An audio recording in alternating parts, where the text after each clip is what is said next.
আসসালামু আলাইকুম বন্ধুরা, কেমন আছেন সবাই? আশা করছি সবাই ভালো আছেন ও সুস্থ আছেন।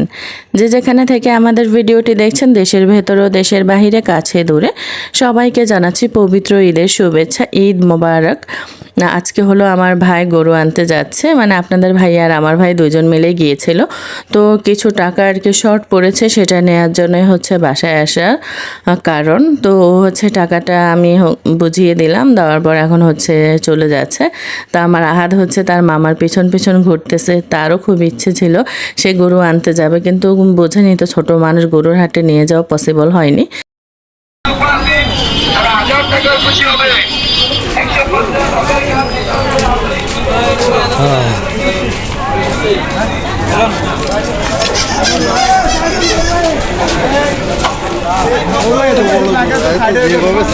ভয় পেয়ে গেছে।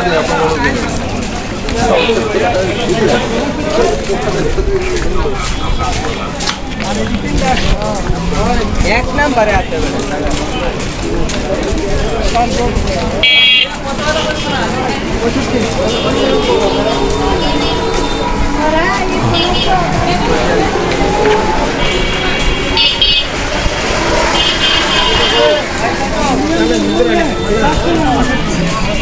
খুব ভালো হয়েছে ভাই। তো এই তো আলহামদুলিল্লাহ আমাদের গরু হয়ে গেছে, মানে আমাদের যতটুকু সাধ্য ছিল তার মধ্যে থেকে পছন্দ অনুযায়ী গরু আমরা পেয়ে গেছি। খুব একটা বড় না, আবার একদম ছোটও না, মানে মাঝারি আকারের আমাদের গরুটা হয়েছে, দেশি গরু। সবাই দোয়া করবেন যেন সুন্দর মতো কোরবানিটা হয়ে যায়। তা আপনাদের ভাইয়া হলো একজন লোক নিয়ে নিয়েছে, কারণ গরুটা খুব জ্বালা ছিল, দেশি গরু তো এদিক সেদিক ছোটাছুটি করে। তো একজন লোক নিয়ে নিল, কারণ ওইখান থেকে মানে বড় বাড়ি থেকে বোটবাজার পর্যন্ত এখানে আসতে বেশ অনেকটাই রাস্তা। তো একজন নিয়ে নিলে হচ্ছে আর কি সুন্দরভাবে নিয়ে আসা যায়। এই ছিল আর কি আমাদের কোরবানির গরুর ভিডিও, আপনাদের সঙ্গে শেয়ার করার ছিল, তাই হচ্ছে দেখিয়ে দিলাম। কেমন লেগেছে গরুটা জানাবেন। গরু যখন এনেছে তখন মশলা তো বাটতেই হবে। তো এখন আর মশলা কয়জনে বেটে খায়? আমি তো অনেক আগ থেকে বেটে মশলা খাওয়াটা ছেড়ে দিয়েছি। বেশিরভাগই হচ্ছে আমি সব ধরনের গরম মশলা একসঙ্গে কিনে নিয়ে আসি, আনার পর হচ্ছে মশলাগুলোকে একসঙ্গে করে পরিমাণ অনুযায়ী দিয়ে দেন হচ্ছে হালকা করে হচ্ছে গরম করে নেই মশলাগুলোকে। টেলে ফেলি না, টেলে ফেললে হচ্ছে গরম মশলার যে গ্রানটা ওটা ভাজা মশলার মতন হয়ে যায়।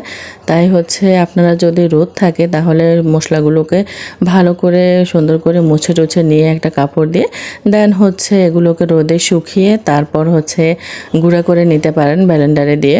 তো আমি হচ্ছে এখানে পরিমাণ অনুযায়ী সব নিয়ে নিচ্ছি। এখানে প্রায় 14 থেকে 15 রকমের মশলা রয়েছে। ধনিয়া, জিরা, তেজপাতা, ছোটো এলাচ, বড় এলাচ, গোলমরিচ, সাদা গোলমরিচ, কালো গোলমরিচ, জয়ফল, জয়িত্রী, লবঙ্গ, দারচিনি, তারপরে হচ্ছে আপনার এখানে মরিচ দিয়েছি, শুকনো মরিচ, তেজপাতা। শুকনো মরিচ দিলে হচ্ছে কালারটা সুন্দর হয় গরম মশলার। আর দিয়েছি হচ্ছে এখানে সরিষা, মেথি, তারপরে হচ্ছে আপনার অল্প একটু কালো জিরা, আর হচ্ছে সঙ্গে কিন্তু এখানে শাহি জিরা, স্টার, এগুলো দেয়া হয়েছে। আসলে সব কিছু বলতে মনে থাকে না, তো আপনারা একটু দেখে নেবেন ভালো করে ভিডিওটা, কারণ ভিডিওতে আমি সব কিছু দেখিয়ে দেওয়ার চেষ্টা করেছি। এই যে দেখেন এখানে কিন্তু মেথি রয়েছে, তারপরে কালো জিরা খুবই সামান্য দিয়েছি, অনেক বেশি না।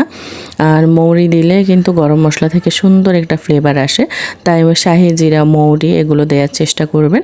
আর এগুলো হচ্ছে জিরা গুঁড়া। আমি মানে মশলাটা চুলার উপর একটু বসিয়ে মানে গরম হতে বসিয়ে দিয়ে এই ফাঁকে হচ্ছে জিরাটা গুঁড়া করে নিয়েছি। জিরা গুঁড়া হয়ে গেছে, এবার আমার ব্লেন্ডারটা একটু ঠান্ডা হোক, দেন হচ্ছে আমি গরম মশলা গুঁড়া করা শুরু করব। তো মশলাটাকে আমি গুঁড়া করার আগে বাজারে যে শপিং ব্যাগগুলো পাওয়া যায়, মানে কাগজের না, ওই কাপড় টাইপের, ওইগুলো 2-3টে একসঙ্গে করে মশলাগুলোকে হচ্ছে সেটার ভিতরে ঢুকিয়ে শিলনোড়া দিয়ে ভালো করে ভেঙে নিয়েছি, কারণ দারচিনিগুলো অনেক মোটা মোটা থাকে।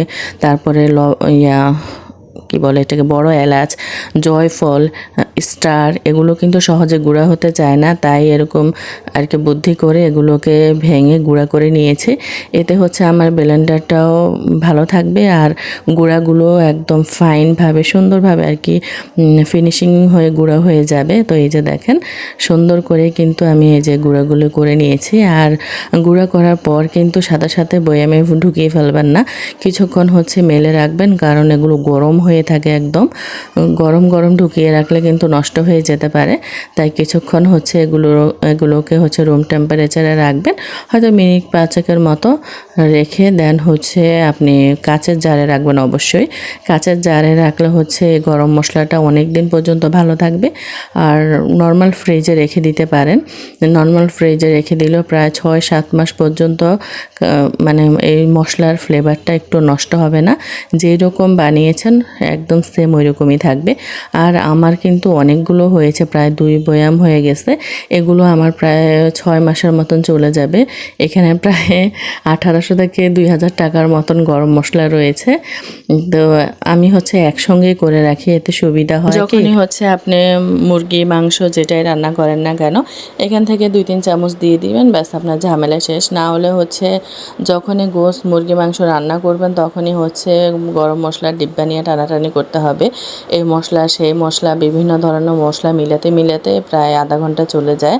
আবার তো বাটাবাটি ঝামেলা রয়েছে, তাই এইভাবে হচ্ছে একদিন সময় করে এক বয়াম বানিয়ে রাখবেন, ব্যাস অনায়াসে চলে যাবে 3-4 মাস, আর কোনো ঝামেলা নেই। যখন মন চায় জাস্ট মাংসটা ভিজাবেন আর এখান থেকে মশলা দিয়ে ঝটাফট আর কি রান্না করে ফেলবেন। আজকের মতো তাহলে আমি এখানেই বিদায় নিব। সবাই ভালো থাকবেন, সুস্থ থাকবেন, নিজেদের খেয়াল রাখবেন। আল্লাহ হাফেজ।